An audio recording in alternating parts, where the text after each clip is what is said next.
মৃতর স্বামী ইয়াকুব অন্য একটি মেয়েকে এনে তার নিজের শয্যায় রতিক্রিয়ায় লিপ্ত হয়ে আছে। বাবার বাড়ি থেকে একদিন আগে চলে আসায় এই দৃশ্যটি তাকে দেখতে হলো।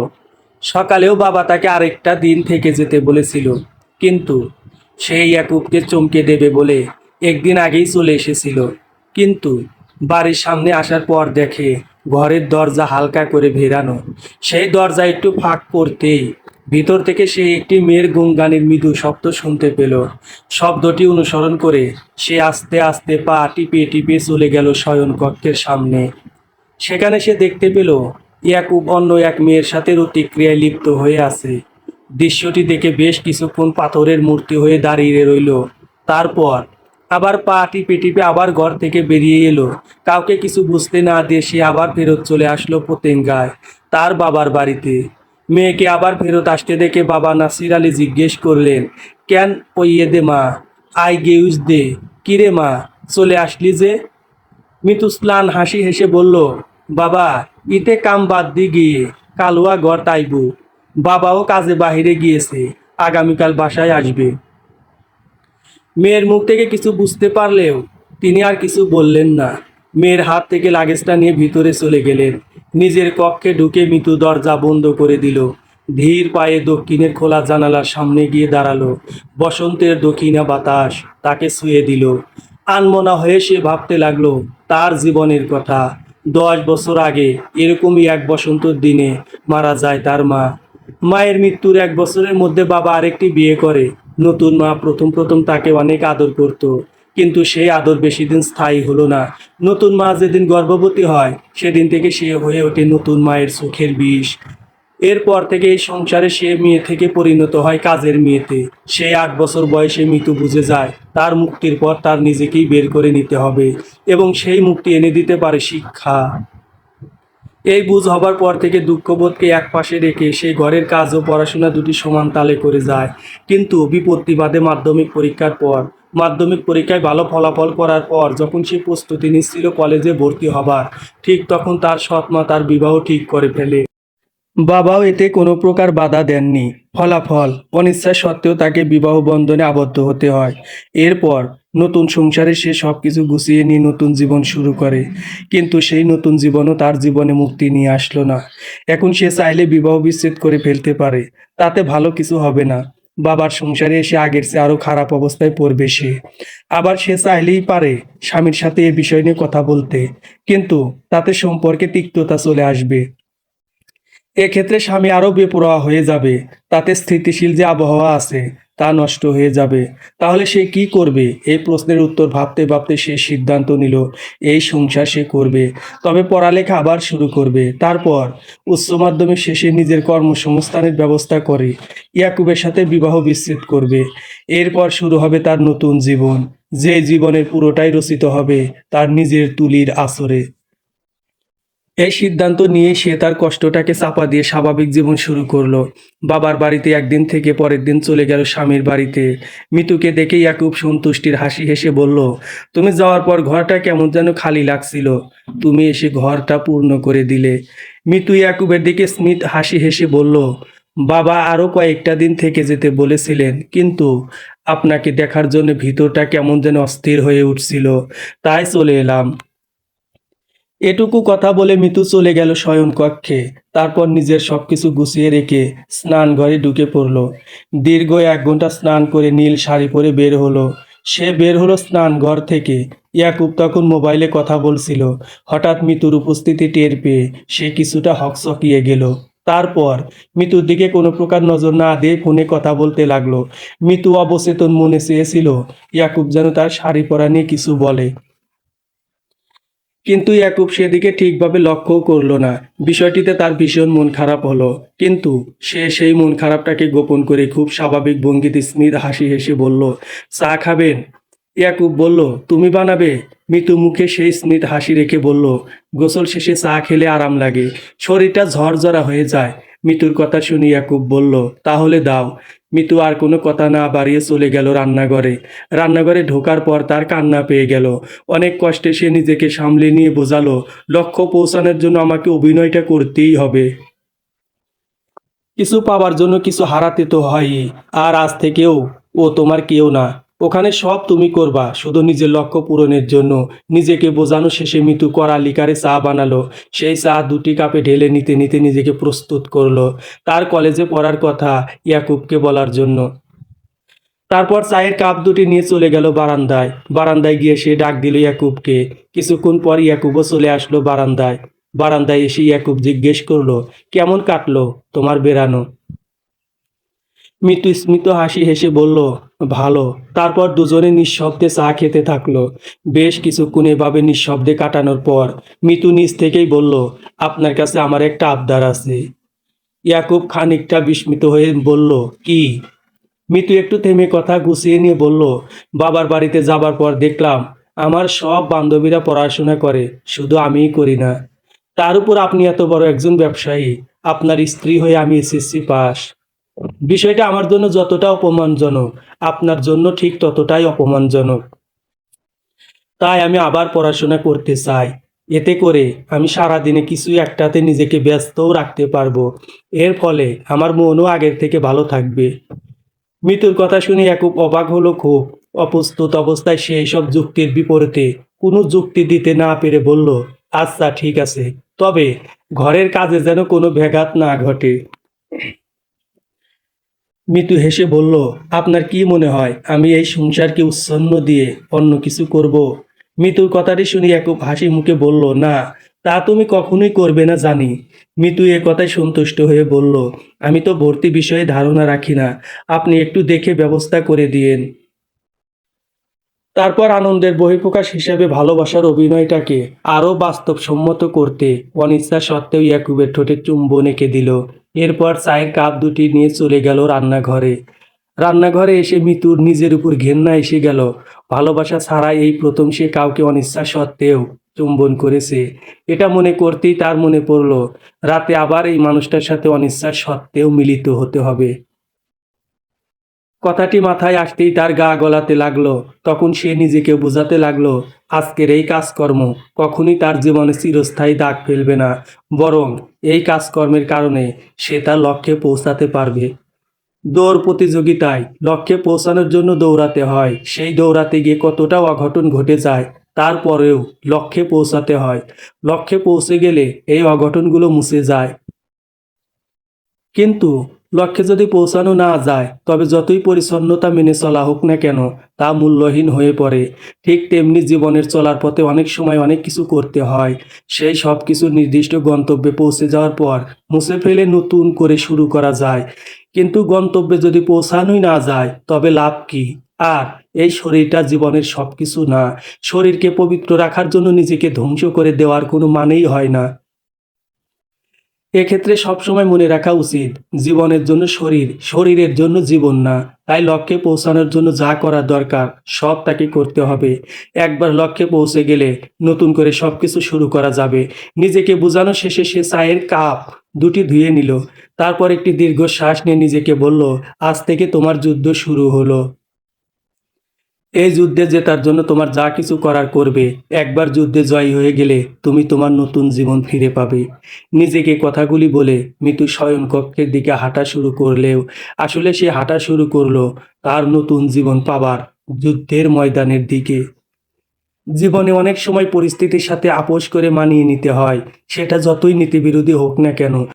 কেননা নীতিবাগীশ হয়ে সবসময় একরোখা হয়ে থাকলে ইতিহাস হওয়া যায়, বেঁচে থাকা যায় না। কিন্তু কিছু মানুষ ইতিহাস হতে না চাইলেও নীতির সাথে আপোষ না করে জীবন বিপন্ন করে তোলে।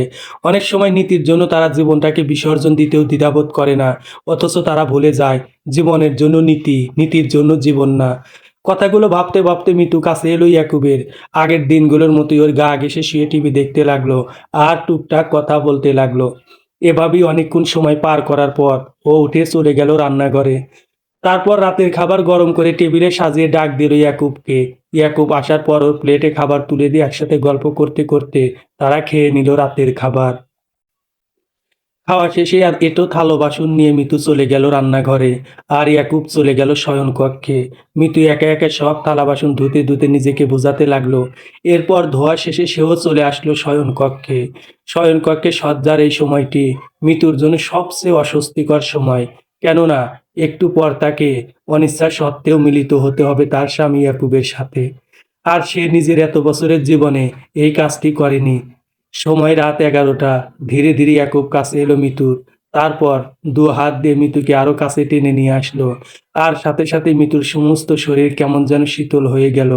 ইয়াকুব অনেকবার চেষ্টা করলো সাড়া পেতে, কিন্তু কোনোভাবেই মিতুর শরীর তার চেষ্টায় সাড়া দিল না। এভাবে বেশ কয়েকবার চেষ্টা করার পর সে ব্যর্থ হয়ে সরে গেল। আর সেই ব্যর্থ হওয়ার পর সম্ভবত সেদিন প্রথম ইয়াকুব জানতে পারল মেয়েদের শরীর ছাড়াও একটি মন আছে। আর সেই মন সাড়া না দিলে কখনোই একটা নারীকে পাওয়া যায় না। এই সত্য বুঝতে পারার পর সে অসহায়ের মতো পাশ ফিরে শুয়ে পড়ল। আর মিতু স্থির হয়ে শুয়ে থাকলেও তার চোখের কোণ থেকে জল বেরিয়ে দুপাশে গড়িয়ে পড়ল। এই একইভাবে দুদিন কেটে যাবার পর অনেক কষ্টে মিতু নিজেকে বুঝালো। অবশেষে তৃতীয় দিনের দিন নিজেকে বুঝাতে পেরে মনটাকে একপাশে রেখে সে তার স্বামীর সাথে মিলিত হতে পারলো। এবং এই মিলনের পর পরই তার নিজের উপর ঘৃণা হতে লাগলো। এভাবেই নিজের প্রতি ঘৃণা রেখে আরও কয়েকদিন মিলিত হবার পর সে অবশেষে এই পরিস্থিতির সাথে মানিয়ে নিতে পারলো। এক্ষেত্রে পারাটাই স্বাভাবিক। মানুষ তার জীবনে প্রথম প্রথম ব্যতিক্রম কিছু করলে সেটা মেনে নিতে পারে না, কিন্তু একই ঘটনার পুনরাবৃত্তি ঘটতে থাকলে সেই ঘটনাটিকে তখন স্বাভাবিক বলেই মনে হয়। তখন আর এই নিয়ে কোনো অনুভূতি জাগ্রত হয় না। এভাবে 2 মাস কেটে যাবার পর একদিন ইয়াকুব তাকে বাড়ির কাছের একটি মহিলা কলেজে নিয়ে যায়। কিছুদিন প্রধান শিক্ষিকার কক্ষের বাইরে বসে থাকার পর ভিতর থেকে ডাক আসে, ম্যাম, আপনাদের যেতে বলেছেন। মিতু ইয়াকুবকে অনুসরণ করে মাথা নিচু করে ভিতরে ঢুকে গেল। কক্ষে ঢোকার সাথে সাথেই প্রধান শিক্ষিকার চোখ মিতুর দিকে আটকে গেল। তিনি ইয়াকুবের সাথে কথা বলার প্রতিটা সময় মিতুর দিকে তাকিয়ে রইলেন। তারপর ইয়াকুবের সাথে কথা বলা শেষ করে মিতুর সাথে কথা বলা শুরু করলেন। বিয়ের পর কলেজে ভর্তি হচ্ছ কেন? আমাদের দেশে প্রায় সব মেয়েরাই তো পড়ালেখা শেষ করে বিয়ে করে, আর তুমি বিয়ে করে তারপর পড়ালেখা। পড়াশোনা করতে আমার ভালো লাগে, আর আমি অশিক্ষিত থাকতে চাই না। আমি চাই শিক্ষার আলোয় আমার জীবন বদলে যাক। তাই আবার পড়াশোনা শুরু করছি। এই অবস্থায় সে একবার ইয়াকুবকে দেখে নেয়। ইয়াকুব প্রধান শিক্ষিকার দিকে তাকিয়ে লোলুপ তেলতেলে মার্কা শয়তানের হাসি হাসছে। পড়াশোনা করে যদি সেই পড়াশোনা কাজে না লাগাতে পারো, তবে পড়াশোনা করে লাভ কি? শুধুমাত্র কাগজে কলমে শিক্ষিত হলে হবে? পড়াশোনা কখনো কাজে লাগে না। এর চেয়ে বড় ভুল ধারণা পৃথিবীতে একটাও নেই। একটা মানুষের জীবনে কোনো না কোনোভাবে পড়াশোনা কাজে লাগেই। বিপদের সবচেয়ে বড় বন্ধু হলো পড়াশোনা। মিতুর সাথে কথা বলা শেষে প্রধান শিক্ষিকা তাকে ক্লাস করতে পাঠিয়ে দিল। এরপর থেকে শুরু হলো তার কলেজ জীবন। প্রথম প্রথম কলেজে নিজের চেয়ে কম বয়সীদের সাথে ক্লাস করতে মিতুর বিব্রত বোধ হতো। বেশ কিছুদিন এভাবে যাবার পর সে এক প্রকার সিদ্ধান্ত নিয়েই নিয়েছিল যে তার দ্বারা পড়ালেখা হবে না।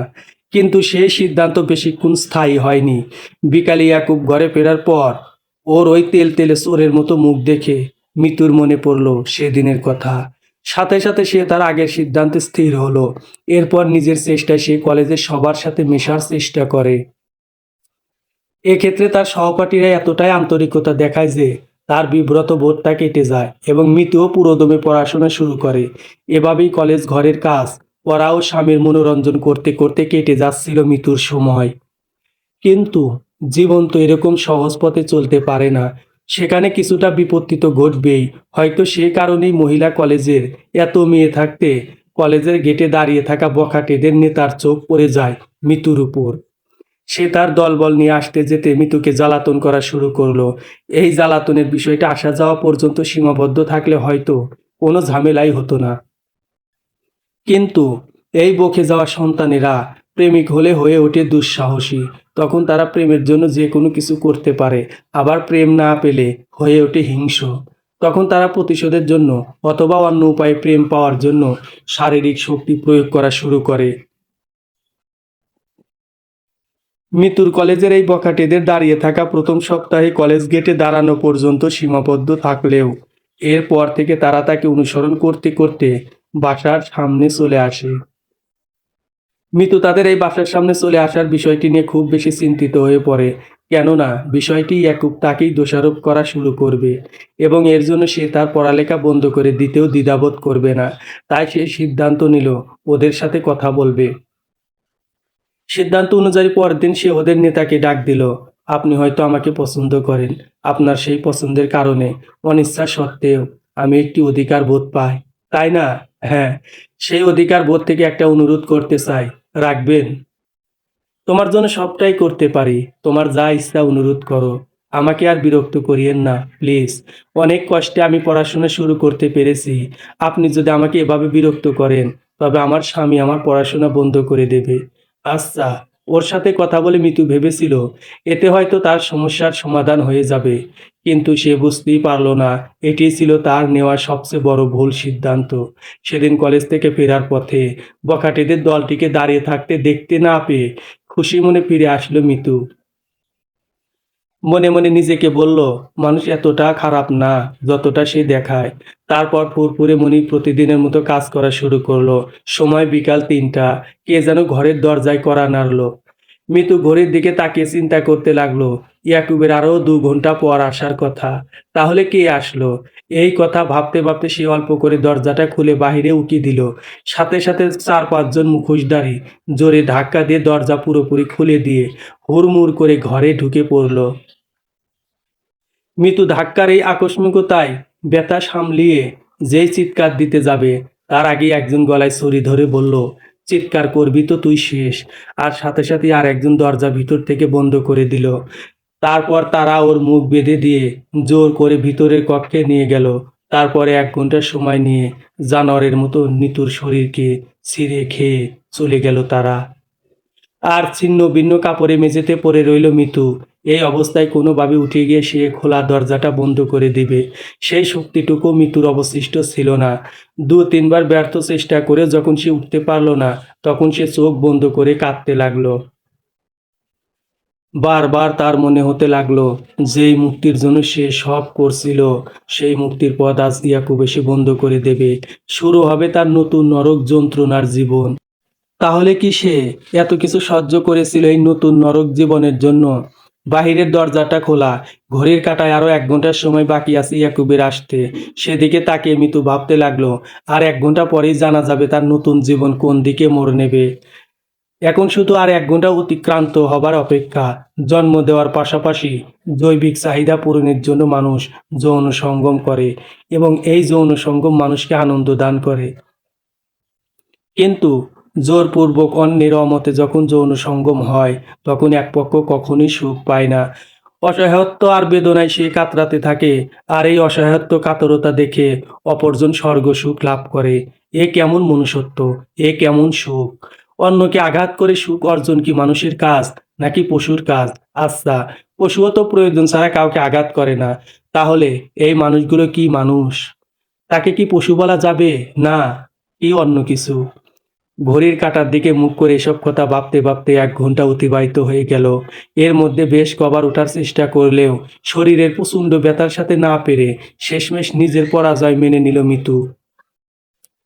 কিছুক্ষণ পর সে শুনতে পেল খোলা দরজা দিয়ে কে একজন ঘরে ঢুকছে। শব্দ শুনে বুঝতে পারল ইয়াকুব এসেছে। ঘরের দরজা হাট করে খোলা দেখে ইয়াকুবের কেমন যেন সন্দেহ হতে লাগলো। ভীত পায়ে সে এদিক ওদিক দেখে ভিতরে ঢুকে গেল। তারপর যখন সে শয়নকক্ষে প্রবেশ করলো, তখন সে দেখলো মেঝেতে ছিন্ন ভিন্ন কাপড়ে শুয়ে আছে মিতু। মিতুর অবস্থা দেখে ইয়াকুব বুঝতে পারলো কি হয়েছে। সাথে সাথে সে মোবাইল বের করে অ্যাম্বুলেন্স পাঠানোর জন্য কল করলো। তারপর মিতুকে পানি খাইয়ে শরীরের ছিন্ন ভিন্ন কাপড় বদলে দিল। ৮ ঘন্টার মধ্যে অ্যাম্বুলেন্স চলে আসলো।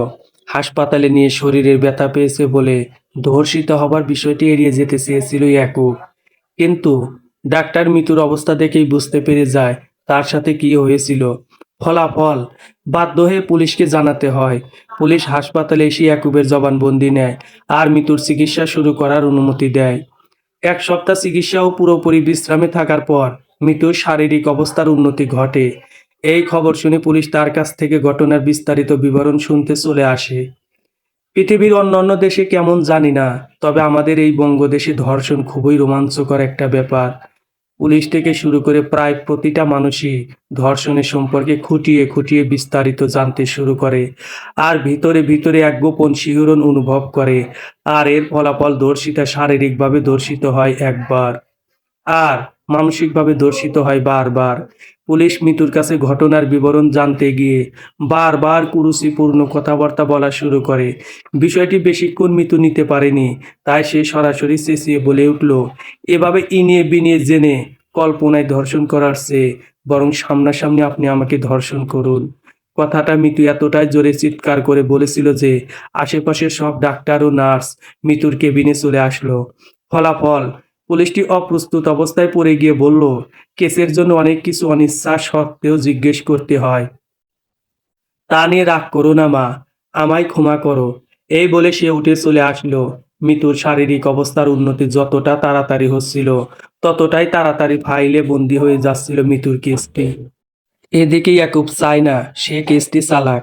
পাশাপাশি সে তাকে বলেও দিয়েছে হাসপাতাল থেকে সে যেন বাড়ি না ফেরে অন্য কোথাও চলে যায়, কারণ আপাতত ওখানে থাকা মিতুর জন্য নিরাপদ না। ইয়াকুবের ভিতরের কথাও কেস চাপা পড়ার বিষয়টি মিতু বুঝতে পেরে প্রথমে কিছুদিন চুপ থাকলো। তারপর সে ভাবতে লাগলো, যার জন্য আমি সম্মান হারিয়ে ফেলেছি তাদের আমি ছেড়ে দেব, এটা কেমন কথা? আমার তো সম্মান যা যাবার গেছেই, আমার আবার কিসের সম্মানের ভয়? এইসব ভেবেই সে সিদ্ধান্ত নিল অপরাধীর শাস্তির ব্যবস্থা সে করবেই। আর এক্ষেত্রে পুলিশ নয়, সাধারণ জনগণকে তার সাথে লাগবে। আর সেই কাজটি করতে পারবে একমাত্র মিডিয়া। তাই মিডিয়ার সাথে যোগাযোগ করে সে তার এক সাক্ষাৎকার দিল। সেই সাক্ষাৎকারে সে তার সাথে হওয়া সব ঘটনার কথা খুলে বলল কিভাবে সে বড় হয়েছে, সেদিন বাবার বাড়ি থেকে আসার পর কি দেখেছে, কলেজে কি হয়েছে, কে ধর্ষণ করেছে, আর সর্বশেষ পুলিশ কিভাবে তাকে মানসিকভাবে ধর্ষণ করার চেষ্টা করেছে। পরবর্তী দিন সাক্ষাৎকারটি মিডিয়ায় প্রচারিত হবার পর সারা দেশে হৈ হৈ পড়ে যায়। মানবাধিকার ও নারী সংগঠনগুলো এগিয়ে আসে মিতুকে সাহায্য করার জন্য। একদিনের মাথায় মিতুর ধর্ষক ও সেই পুলিশ গ্রেপ্তার হয়, আর ইয়াকুবের সাথে বিবাহ বিচ্ছেদ হয়ে যায়। পাশাপাশি ইয়াকুবকে বাধ্য করা হয় মিতুর খরচ চালানোর জন্য। তবে এক্ষেত্রে মিতু আর ইয়াকুব আলাদা বাসায় থাকবে। ইয়াকুব প্রথমে এই প্রস্তাবে রাজি হয়নি। সে ভেবেছিল পরকীয়া আইনের আওতায় সে আটকা পড়বে না, কিন্তু তাকে আটকে দেওয়া হলো বাল্যবিবাহের অপরাধে, যার ফলাফল তাকে বাধ্য হয়ে সব মেনে নিতে হয়। নতুন বাসায় এসে আশেপাশের মানুষের শত প্রশ্নবাণকে উপেক্ষা করে পুরোদমে পড়াশোনা শুরু করে মিতু। আপাত দৃষ্টিতে এটিকে তার মুক্তি বলে মনে হলেও প্রকৃত মুক্তি সে পায়নি। তার মনের মাঝে একটা বিষয় সবসময় আঘাত করে যাচ্ছে, আর তা হলো সে অর্থনৈতিকভাবে মুক্ত না। তাকে এখনই ইয়াকুবের টাকায় চলতে হচ্ছে। প্রথম কদিন বিষয়টাই এমনভাবেই মাথাচাড়া দিয়ে উঠছিল যে সে সিদ্ধান্তই নিয়ে ফেলেছিল এভাবে সে পড়াশোনা করবে না। কিন্তু সেই সিদ্ধান্ত বেশিক্ষণ স্থায়ী হয়নি।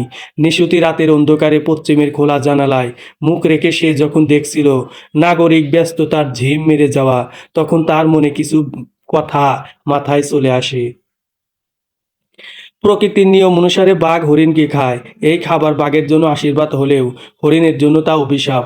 এখন বাঘ যদি এসব ভেবে হরিণ খাওয়া বন্ধ করে, তবে তার পক্ষে বাঁচা সম্ভব না।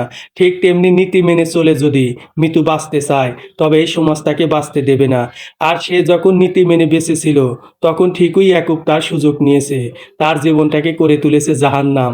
তাহলে সে কেন সুযোগ নেবে না? এইসব ভাবতেই তার মাথায় চলে আসে পথিকের কাজ হেঁটে যাওয়া পথকে বানিয়েছে, সেটা তার দেখার বিষয় না। সে এই দুটি লাইন মাথায় রেখে সে সিদ্ধান্ত নিয়ে ফেলল সে শুধু পড়েই যাবে।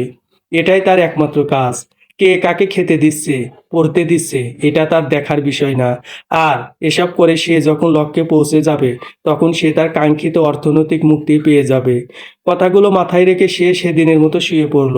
তারপরের দিন থেকে সে পুরোদমে পড়াশোনা শুরু করলো।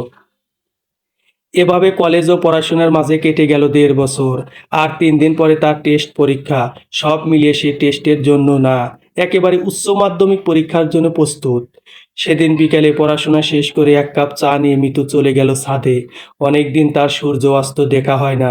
ওই দুর্ঘটনার পর থেকে সে আশেপাশে কারো সাথে খুব একটা মেশেনি, আর পড়াশোনায় এতটা ব্যস্ত ছিল যে দেখাও হয়নি তার কারো সাথে।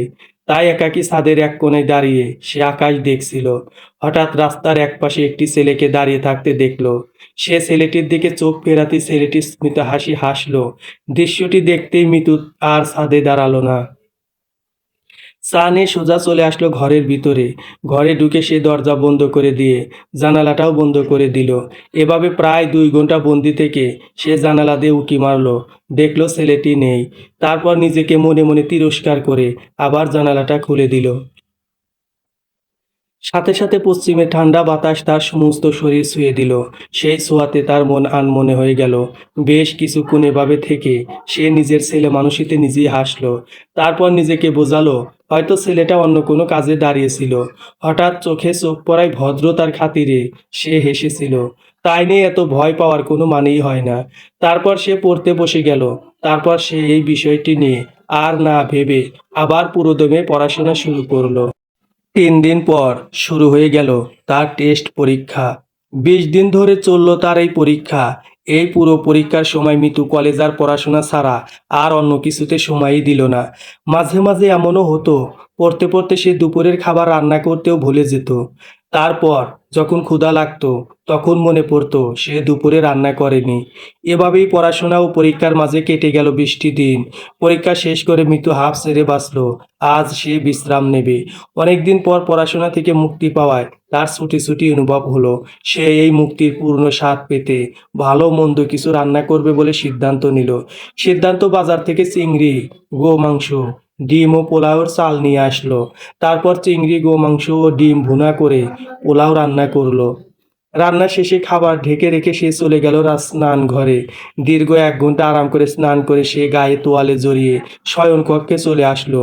আলমারি থেকে নীল শাড়িটা বের করে নিল। শাড়িটি নিয়ে আয়নার সামনে দাঁড়িয়ে সে বিবস্ত্র হয়ে গেল। আয়নার তার নগ্ন শরীরের দিকে তাকিয়ে সে ভাবতে লাগলো, এই এক শরীরের জন্য পুরুষ কত কি করে।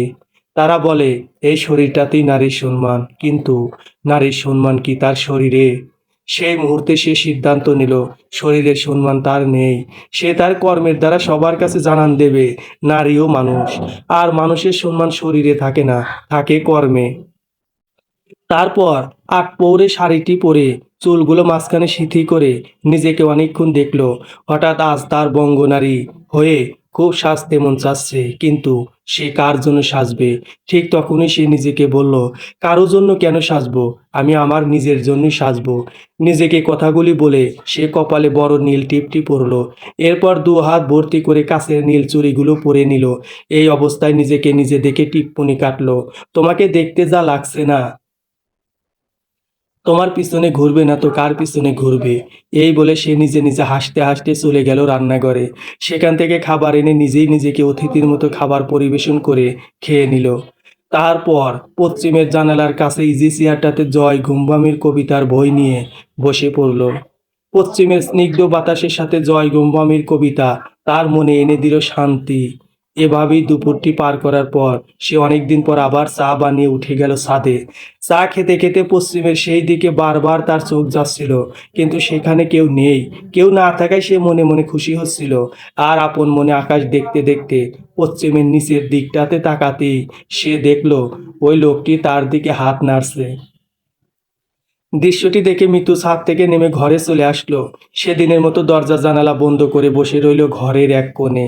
প্রায় 8 ঘন্টা পর সে স্বাভাবিক হয়ে জানালা খুলে দিল। তারপর আয়নার সামনে দাঁড়িয়ে হাসতে লাগলো। ঠিক সে সময় ঘরের কলিং বেল বেজে উঠল। কলিং বেলের শব্দ শুনে কিছুটা চমকে উঠলেও মিতুর মনে পড়ল বিকেলে ছাদে ওঠার সময় 3 তলার ভাবিকে সে বাসায় আসতে বলেছিল। মনে পড়তে হাসতে হাসতে সে দরজা খুলে দিল। আর দরজা খুলতেই তার সমস্ত শরীর হিম হয়ে গেল, কারণ বিকেলের ওই লোকটি দরজার সামনে দাঁড়িয়ে আছে। দরজার সামনে লোকটির দিকে তাকিয়ে হিম হয়ে যাওয়ার কিছুক্ষণের মধ্যে অজ্ঞান হয়ে পড়ে গেল মিতু। লোকটা বেশ কয়েকবার মিতুকে ডাকার চেষ্টা করলো, কিন্তু মিতু কোনো সাড়া দিল না। এ সময় ওদের 3 তলার ভাবি আসলো মিতুর বাসায়। মিতু অজ্ঞান অবস্থায় পড়ে থাকা ও শিউরে বসে থাকা উভ্রান্তের মতো চেহারা করে লোকটি দেখে বিস্মিত হলেন তিনি। তড়িঘড়ি করে লোকটিকে জিজ্ঞেস করলেন, কি হয়েছে ওর, আর আপনি কে? লোকটি কিছুটা ভয় পেয়ে বলল, এর আগে একদিন উনি ছাদে আমায় দেখে দৌড় দিয়েছিলেন, আজও সেই একইভাবে দৌড় দিলেন। অনেকক্ষণ বিষয়টি নিয়ে ভেবেছি, কিন্তু কোনো যুক্তিযোগ্য কারণ না পেয়ে এসেছিলাম ওনার কাছে ঘটনা কী হলো বোঝার জন্য। কিন্তু দরজা খুলে উনি আমাকে দেখে কিছুক্ষণ স্থির হয়ে দাঁড়ালেন, তারপর অজ্ঞান হয়ে গেলেন। মিতুর কি হয়েছে বুঝতে পেরে উনি লোকটিকে চলে যেতে বললেন। পাশাপাশি এটাও বললেন, এই মেয়েটার জীবনে পুরুষ নিয়ে ভয়ানক অভিজ্ঞতা হয়েছে, তাই ও পুরুষদের ভয় পায়। আপনি দয়া করে ওর থেকে দূরে থাকবেন প্লিজ। ভাবির কথা শুনে লোকটি অপরাধীর ভঙ্গিতে চলে গেলেন। লোকটির যাবার পথে কিছুক্ষণ তাকিয়ে থেকে উনি উঠে ঘরের ভিতরে চলে গেলেন। টেবিলের উপর রাখা পানির বোতল থেকে অল্প পানি হাতে নিয়ে ছিটা দিলেন মিতুর মুখে। মুখে পানির ছিটা লাগায় আস্তে আস্তে মিতুর চেতনা ফিরে আসতে লাগলো। প্রায় 10 মিনিট সময় অতিবাহিত হবার পর মিতুর চেতনা পুরোপুরিভাবে ফিরে আসলো। চেতনা ফিরে পাবার পর প্রথমে কিছু বুঝতে না পারলেও কিছুক্ষণের মধ্যে তার সব কিছু মনে পড়ল। তখন সে ভাবিকে জিজ্ঞেস করলো, অজ্ঞান হয়ে যাবার পর কি হয়েছিল। ভাবি মিতুকে সব ঘটনা বলে চলে গেল রান্নাঘরে। কেতলিতে চায়ের পানি ঢেলে উনুনে চাপিয়ে দিয়ে মিতুকে বলল, ইন্টার পরীক্ষা শেষ করে এবার তুমি একটা ভালো মনোরোগ বিশেষজ্ঞকে দেখাও। পড়ালেখা শেষ করে তোমাকে চাকরি করতে হবে, তখন ছেলেরাও তোমার সাথে থাকবে। এরকম হলে তুমি তো তা পারবে না। ভাবির কথা শুনে মিতু স্মিত হাসি হেসে উঠে পিরিজে বিস্কুট ঢেলে নিয়ে আসলো। চায়ের কাপ হাতে নিয়ে ভাবি মিতুকে জিজ্ঞেস করলো, দেখো তো চায়ে চিনি ঠিক হয়েছে কিনা।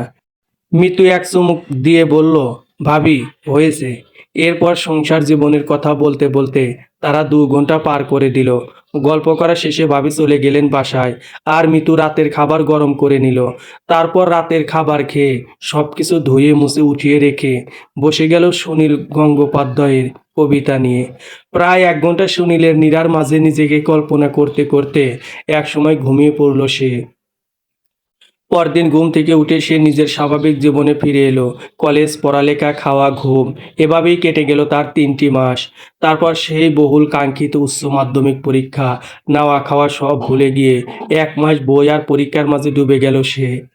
1 মাস পর যখন তার পরীক্ষা শেষ, তখন তার হাতে অফুরন্ত সময়। এ সময় সে শুরু করলো টিউশনি। টিউশনি করে তার কিছু সময় কেটে যায়, কিন্তু বাকি সময় অবসর। সে কি করবে এ সময়? তখন সে শুরু করলো গল্প লেখা। এভাবেই গল্প লিখে বই পড়ে ও টিউশন করে কেটে যাচ্ছিল তার সময়। তারপর একদিন কি মনে করে সে তার গল্প ডাকযোগে পাঠিয়ে দিল পত্রিকায়। সে ভেবেছিল কখনই ছাপা হবে না, তাই পত্রিকার কোনো খোঁজই নেয়নি। কিন্তু পরের সপ্তাহে যখন তার কাছে খাম সমেত টাকা চলে আসলো, তখন সে বুঝলো সে এলেবেলে গল্প লেখে না, এবং তখনই সে সিদ্ধান্ত নিল সাহিত্যের জগতে তার বাকিটা জীবন কাটাবে। সেজন্য তার বাংলা সম্পর্কে বিস্তারিত জানতে হবে, আর সেটা সম্ভব হবে সর্বোচ্চ বিদ্যাপীঠের বাংলা বিভাগে পড়তে পারলে। সেজন্য তাকে প্রচুর পড়তে হবে, সাথে নামতে হবে ভর্তি যুদ্ধে। সিদ্ধান্ত নেবার পর থেকে সে তার কলেজের শিক্ষিকাদের সাথে কথা বলে জোগাড় করে নিল তার নতুন যুদ্ধের উপকরণগুলো। এরপর শুরু হলো পড়া, টিউশন, গল্প লেখা। এভাবেই কেটে গেল 2 মাস। 2 মাস পর বের হলো উচ্চ মাধ্যমিকের ফলাফল। সে শুধুমাত্র A+ পায়নি, পুরো বিভাগে দ্বিতীয় হয়েছে। খবরটি যখন প্রচারিত হলো, তখন সবাই খুব খুশি, কিন্তু সেই আনন্দ ছুঁতে পারল না মিতুকে। সে তখন শুধুই ভর্তি যুদ্ধ নিয়ে ব্যস্ত। এভাবেই সময় পার হতে হতে তার ভর্তি পরীক্ষার সময় কাছাকাছি চলে আসলো। অনেক কষ্টে সে ঢাকায় যাওয়া ও আসার টিকিট জোগাড় করলো। পরীক্ষার আগের রাতে ট্রেনে সে ঢাকা যাবে, তারপর পরীক্ষা দিয়ে সেদিনই আবার চলে আসবে, কারণ ঢাকায় থাকার জন্য যে খরচ প্রয়োজন তা তার কাছে নেই। তার জমানো টাকা দিয়ে টিকিট ও ফর্ম কেনা সম্ভব হয়েছে। সাধারণত বিশ্ববিদ্যালয়ের ভর্তি পরীক্ষায় প্রতিটা শিক্ষার্থী 3-4টি বিভাগের ফর্ম কিনে রাখে। তারপর পরীক্ষার 2-3 দিন আগে চলে যায় নতুন শহরে। সেখানে গিয়ে পড়াশোনা ও ঘোরাফেরায় কেটে যায় তার সময়। এ সময় পরিবারের সবাই শিক্ষার্থীর স্বাস্থ্য নিয়ে খুব চিন্তিত থাকে। শিক্ষার্থী যা চায় তা পায়। ঠিক সেই সময় মুদ্রার ও পিঠে চলছে মৃত্যুর জীবন। পরিবার পরিজনহীন একাকী জীবনটাকে গড়ে তোলার চেষ্টায় প্রতিনিয়ত সে যুদ্ধ করে যাচ্ছে। প্রস্তুতি অনুসারে ক্লান্ত হয়েও সে তার জীবনের একমাত্র ভর্তি পরীক্ষাটি দিয়ে চলে গেল। বাসায় এসে তার মাথায় ঘুরতে লাগলো নতুন চিন্তা। সে যদি টিকে যায় তাহলে ভর্তি ফি কোথা থেকে পাবে। ভাবতে ভাবতে সে বাসায় চলে গেল। বাবা মিতুকে দেখে কেঁদে ফেললেন। ঠিক তখন রান্নাঘর থেকে বের হয়ে এসে সৎ মা বললেন, এখানে তোমার থাকার জায়গা নেই, পরে পরে খাবা, তা হবে না। মিতু স্মিত হাসি হেসে বলল, না মা, থাকতে আসিনি। আমি উচ্চ মাধ্যমিকে বিভাগের মধ্যে দ্বিতীয় হয়েছি। খবরটা আপনাদের জানাতে এসেছিলাম। মিতুর কথা শুনে বাবা হাসলেন আর সৎমা মুখ কালো করে ভিতরে চলে গেলেন। বাবা তখন মিতুকে টেনে নিয়ে গেলেন বাহিরে, তারপর বললেন, মারে, এজন্যই তোরে এখানে আসতে মানা করছি। তুই আসলি কেন? তারপরও মিতু বলল, বাবা, আমি সম্ভবত বিশ্ববিদ্যালয়ে টিকে যাব, কিন্তু আমার হাতে ভর্তি হবার টাকা নাই। কি করব বুঝতেছি না। বাবা বললেন, চিন্তা করিস না, তোর জন্য টাকা জমিয়ে রেখেছিলাম অনেক আগেই। তুই কাল আমার সাথে দেখা করিস ব্যাংকে। এখন চলে যা। মিতু চিন্তামুক্ত হয়ে বাসায় চলে আসলো। পরের দিন বাবা মিতুকে ব্যাংক অ্যাকাউন্ট করে দিয়ে টাকাটা সেখানে জমা করে দিলেন। বাবা কাজ সেরে যখন চলে যাচ্ছিলেন, তখন মিতু তাকে ডেকে বলল, বাবা, ইয়াকুবকে বলে দিও ও যেন আর আমাকে কোনো টাকা না পাঠায়। ও আজ থেকে মুক্ত। কাজ সেরে বাসায় এসে মিতু পরিষ্কার হয়ে তার আগের জীবনে ফিরে গেল। এভাবে কিছুদিন কেটে যাবার পর তার ফলাফল বের হলো এবং সে বাংলা বিভাগে ভর্তির সুযোগ পেয়ে গেল। মিতু ফলাফল জানার পর চলে গেল কলেজে। কলেজে যে সবার সাথে দেখা করার পর চলে গেল প্রধান শিক্ষিকার কক্ষে। প্রধান শিক্ষিকা মিতুর খবর শুনে বললেন, ঢাকায় কোথায় থাকবা? মিতু বলল, ম্যাম, সেটা ঠিক করতে পারিনি এখনো। তখন প্রধান শিক্ষিকা বললেন, এই নাম্বারটা নাও, আমার মেয়ের নাম্বার। ও ডাবিতে আছে, ওকে বললে ও তোমার থাকার ব্যবস্থা করে দেবে। মিতু খুশি মনে চলে আসলো বাসায়। ঘরের সামনে আসতে সে চমকে দাঁড়ালো, কারণ দরজার সামনে দাঁড়িয়ে আছে ইয়াকুব।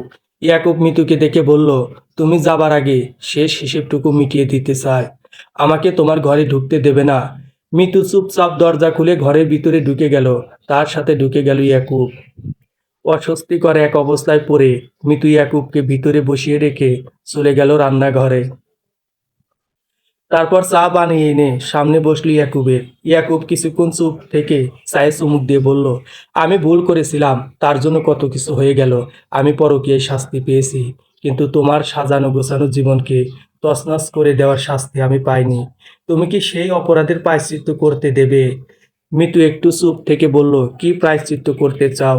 ইয়াকুব বলল, তোমার এই জীবনটাকে আবার গুছিয়ে আনতে পারে টাকা। ঢাকায় আমার একটা বাড়ি আছে, যেটা আমি তোমার নামে করেছিলাম। সেটার মালিকানা তোমারই, কাগজে কলমে। আমি চাই তুমি সশরীরে সেটার দায়িত্ব নাও। মিতু খানিকটা অবাক হয়ে বলল, তুমি টাকা ছাড়া কিছু বুঝতে না, তুমি কিভাবে আমাকে এটা দিচ্ছ? ইয়াকুব তখন দীর্ঘ শ্বাস ফেলে বলল, জীবনে আমার টাকার কোনো অভাব নেই। কখনো আমি নারীকে মানুষ মনে করিনি, তাই তাদের জন্য আমার কোনো অপরাধ বোধ ছিল না। কিন্তু তুমি আমায় দেখিয়েছো নারীও মানুষ, আর মানুষের জন্য আমার অপরাধ বোধ তৈরি হয়। সেই অপরাধ বোধ থেকে মুক্তি পেতে চাই আমি। মিতু হাসি মুখে বলল, নিলাম, তবে আর কোনো দিনও আমার সাথে যোগাযোগ করবে না। আজ থেকে তুমিও মুক্ত, সাথে আমিও মুক্ত। মিতুর কথা শুনে ইয়াকুব বাড়ির সব কাগজপত্র মিতুর নামে দিয়ে চলে গেল, মাথা নিচু করে।